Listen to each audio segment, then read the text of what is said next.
Complete sports coverage starts now on Montana's news station.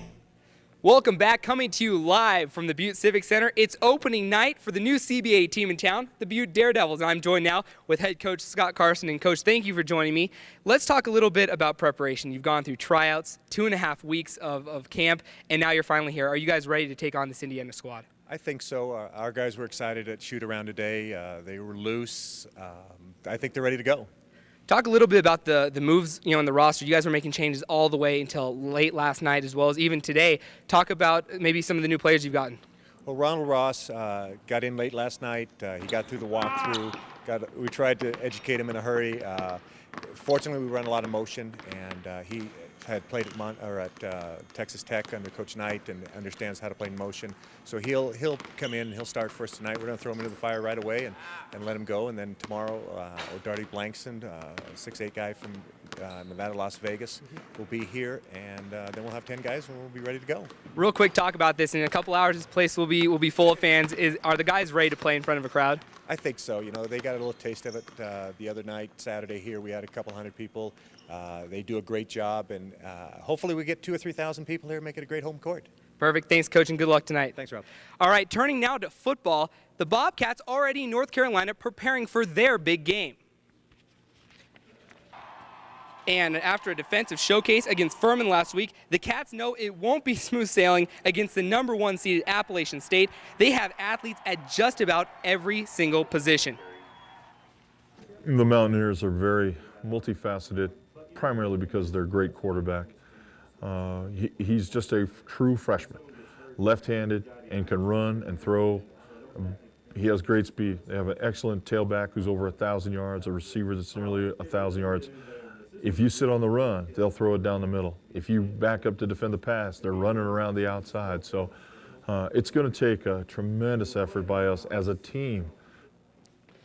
And the Bobcats will play tomorrow at 2 o'clock. That game will be brought to you live on ESPN2. Now, while the Bobcats are going to enjoy weather in the high 50s down in North Carolina, it's going to be very cold in Missoula for the home game for the Grizz. And in cold weather, the running game becomes even more important. Now, the opponents for the Grizz have one heck of a runner in Archie Whitlock.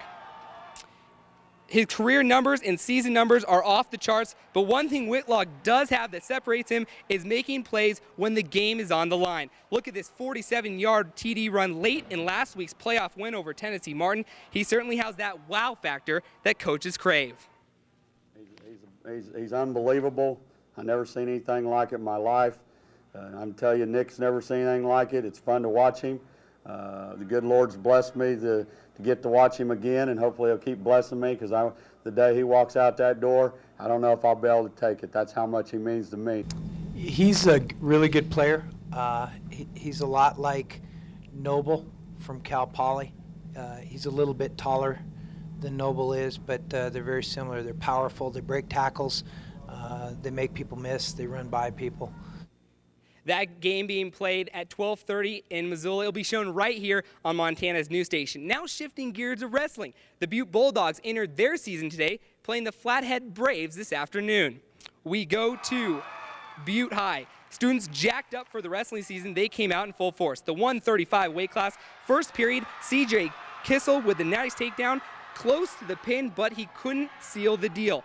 But in the second period, it would be Ricky James who would get the pin and putting his team up 6-0. Next weight class, 140. TJ Raines answers back for Butte. He gets the 1-point escape and then the nice throw right there, and he would end up winning big on points, 12-1.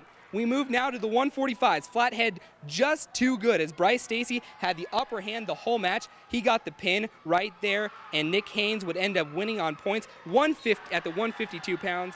But Flathead would take this one in dominating fashion with a final team score of 54 to 22 to open the wrestling season. All right, now we go to a quick look at the other basketball games being played tonight on top of the one right here. The men and women of Montana Tech play back-to-back games against Dickinson State starting at 6 p.m. at the Hyper. And the Bulldogs of Western host Minot State down in Dillon, tip-off at 8 p.m.